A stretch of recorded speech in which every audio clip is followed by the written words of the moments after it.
Hello, friends. Welcome back. I'm Kate, your autistic book reviewer, and because I'm autistic, I'm assuming you think that I stick to a schedule. So why is this video coming out on a Monday? That's a very good question.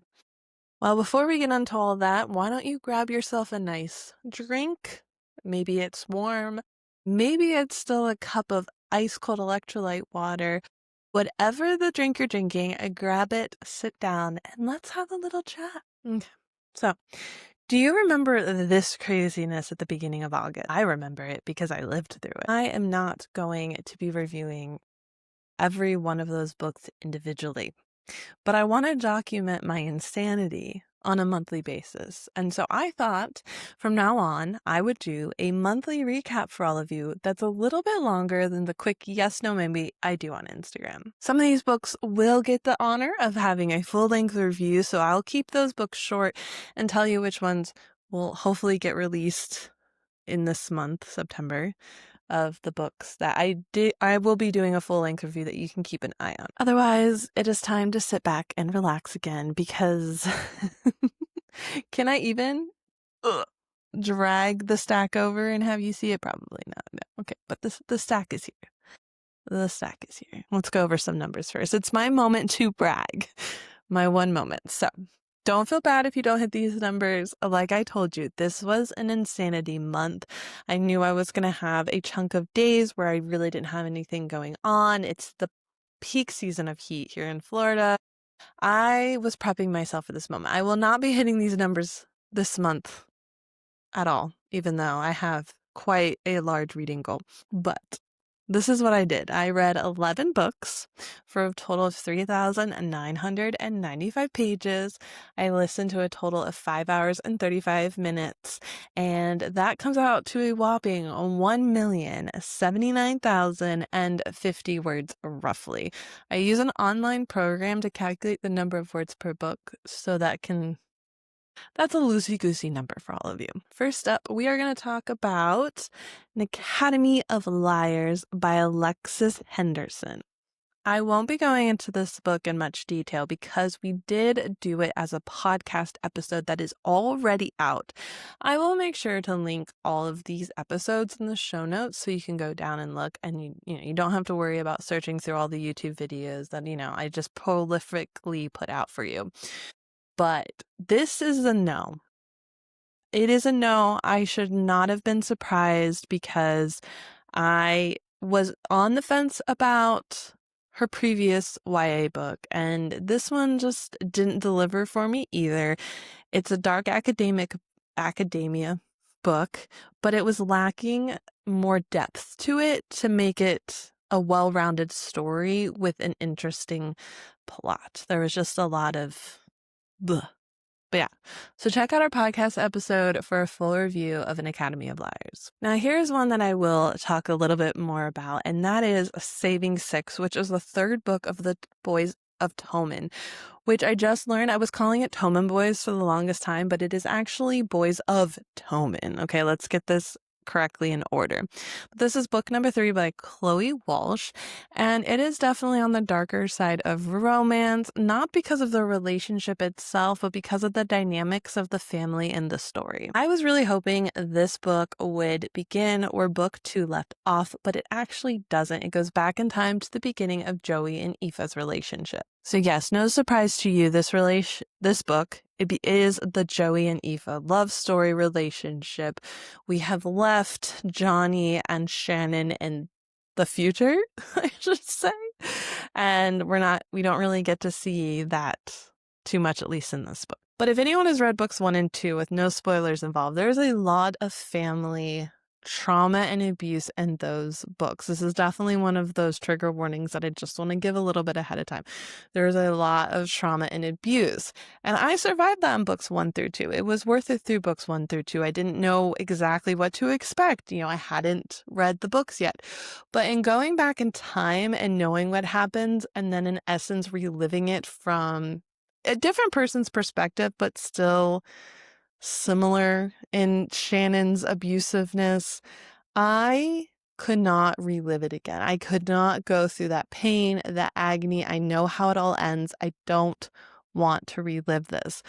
And because I believe book 4 is also going to start where this book leaves off, I am 100% not continuing on with the series.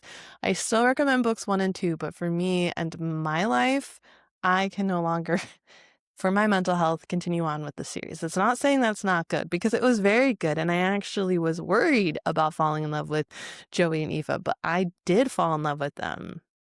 I can't go on the journey with you, okay? Okay. All right. I'm sorry. All right. So, quick shout out to Feral and Hysterical by Sadie Hartman. This is not actually a book you so much read as glance through. It is a compilation of her list of, or it's Mother Horror's ultimate reading guide to the dark and disturbing fiction by women. So, it is more of a collection for you to peruse and decide what you want to read next. This is a no for me. I'm sorry. I'm just going to leave it there. It is a no. I was kind of hoping that there would be more depth to the books listed, but they kind of, what was it, 100 and something of them out of the 207 books listed were published from 22 on. And I just kind of wanted a more robust list of books that weren't just recent. However, one point I will say is she has read all these books. Except for her 50 books for 50 states, because I don't think she did. Every other book recommended in this collection she did read. So I do really appreciate that, because that's hard. Death Note Volume 4 Black Edition. So it means that it has 2 actual volumes in here, but it's volume number 4 of the Black Edition. Quite a little twist in this one. I've watched, before reading this series, I did watch the live action movie that was created a while ago with my friend. Like, this was pandemic times that I watched, and it was made before that. So I don't even know what version I watched. I don't know. My friend put it on the TV and I watched it, which was why I fell in love with Death Note to begin with. I don't remember if this was in the live action or if this is just me, like, being completely dumb and forgetting about it, but there was a twist in here that I did not see coming and kind of shocked me to my core a little bit and made me very sad. But I do appreciate that that happened, because the story was going in constant circles that could no longer maintain themselves, and we did need something to shake up the story to continue going. I would say this is almost this is over the halfway point, but we've hit the halfway point. I have 2 more Black Edition volumes to get through, and I hope to get through them in this month and the next month, so I will be done. And then I'm going to do a full recap of the entire series of, like, my journey of reading them, because it was a journey and I want to talk about it. But don't you know that you're just all here for me? This whole thing is for me. It's just for me. So yeah, I'm going to talk about it. But yeah, I definitely appreciated and hated what happened. Realizing and putting this together, I have not given you any numbers whatsoever in these books of ratings, anything. I'm sorry. Are we wanting me to give my rating of the books as well? I'm assuming. That's why we watch Bookstagram and BookTube and all that stuff, right? We want ratings. So, oh, yeah, that's easy for this one. Down Among the Sticks and Bones by Shannon McGuire.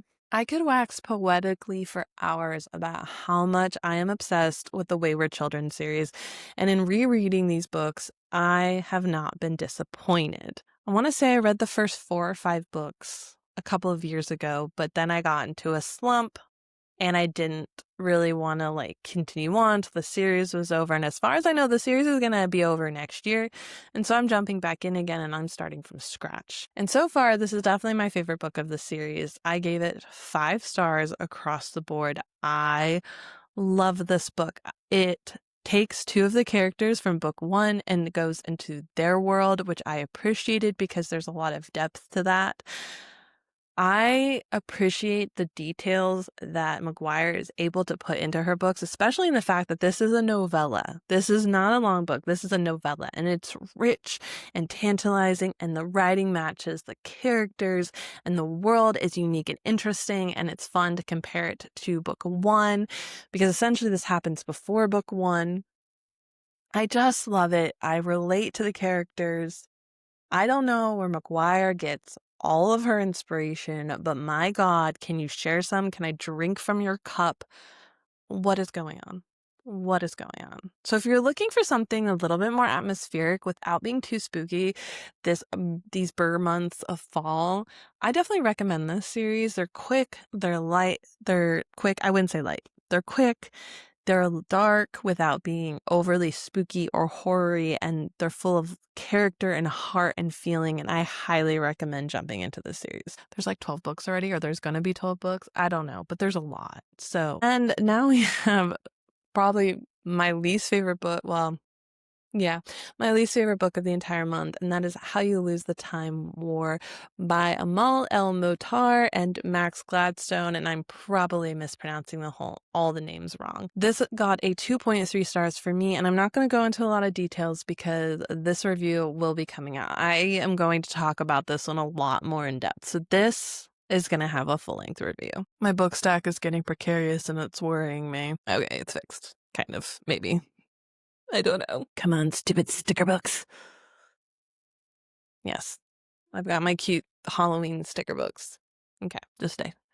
Next up is going to be a book 2 of the Farseer trilogy, and that is The Royal Assassin by Robin Hobb. This monster of a book of 689 pages, I want to say, was mind-blowing. It's funny because I wouldn't actually say that there's anything overly remarkable about this book, about the fantasy world in general, or anything going on, but I was invested. I was here for every moment. I was living in the world. This is a series, not for the magic. This is a series that if you want to live in a world and you want to become invested in a world and you want to see character dynamics and the long cons and the long road of a person growing, this is what you need to read. I enjoyed reading book 1, but I definitely was on the fence a little bit. Everything about this book made book 1 worth it. All of the struggle in book 1, well, there's one struggle I still don't approve of and really ruined part of this book for me and put me on the edge of my seat in a way that we did not need Hobb. We did not need any of that. Okay? We do not need. But outside of that portion, everything that I went through in book 1 was worth it because it just made book 2 amazing. And this is why I get so invested into fantasy books, is because book 1 was this entire setup. We learn all this backstory. We learn about all these people. We set the stage so that when you get to book 2, the stage is set. Yeah, there's a few little new people coming in that you're going to learn about and some more stage. But the stage is set. I get to live in this world now and just exist purely in what is happening to Fitz. And I just, yeah.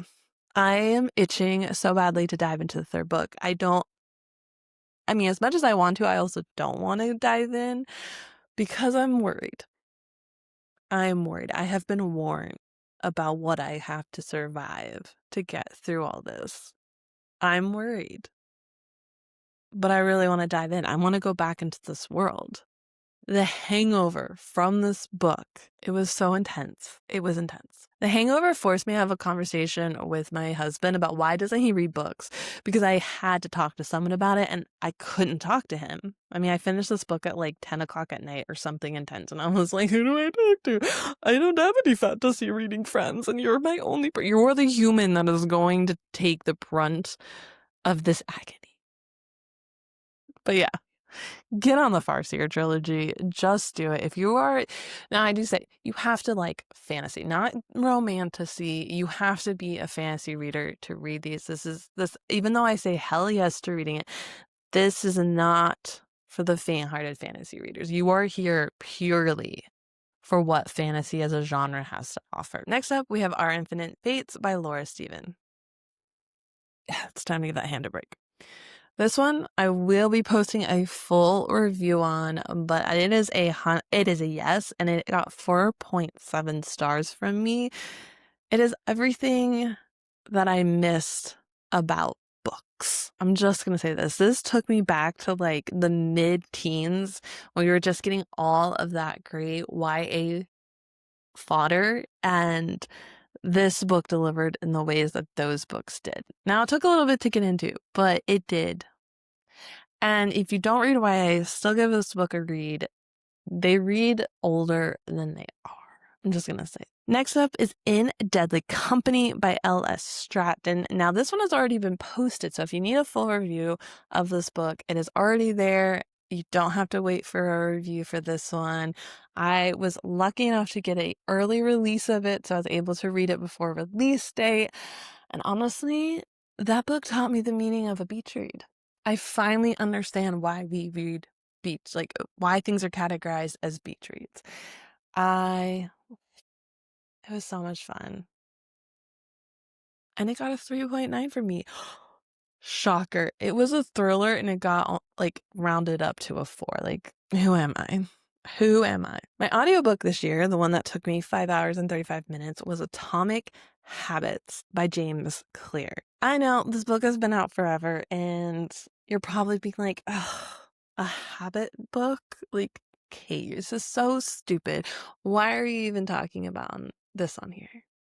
Well, my God, I listened to it and I'm going to talk about it, okay? But I was also like you and I was like, all right, this book comes recommended to me from a very reliable source, which is Amy from Inspired to Write. I am obsessed with her. We got to interview her this year, so I'll also include that in the show notes if you would like to see our interview because it was one of the most magical, beautiful moments in my life. Anyway, she talks about that book and I was like, okay, fine. I'll listen to it. It can't be that much of an investment if I'm listening to it. Wow. That book, in times, yes, I got annoyed of like, all right, just get to the point already. Like, you're already a short book. You're just fluffing it. But there were some honest to God mind-changing thoughts that he said in the book that really put into perspective a different idea of how I want to live my life in the future. And it gave me like a weird confidence as well. He wants to point more of like how to make a habit stick, but he comes from a perspective of trying to become the person and to create this idea of like asking yourself, what would that version, if you were that version that you want to be, what would that version do in this moment? He also really puts the point of like, how do we make them stick? You know, how do we make them appealing and easy and all of this so that we become the people that honest to God we want to be. It's only 5 hours and 35 minutes. If you have a Spotify account that you pay like the premium one, you can listen to it on there. It's quick, speed it up, just get the key points out of it. I think it's a really great time at the end of the year.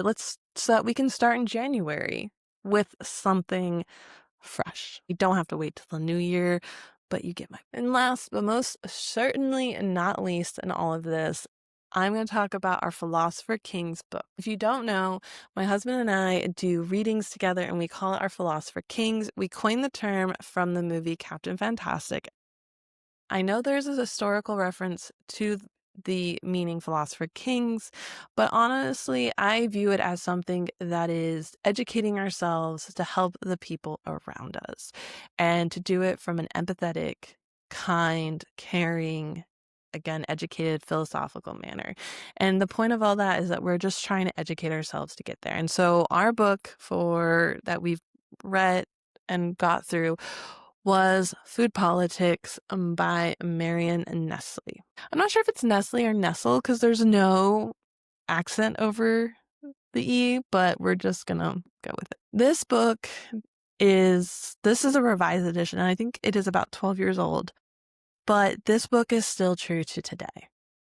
This book is gonna open your eyes. It is scary. It is shocking.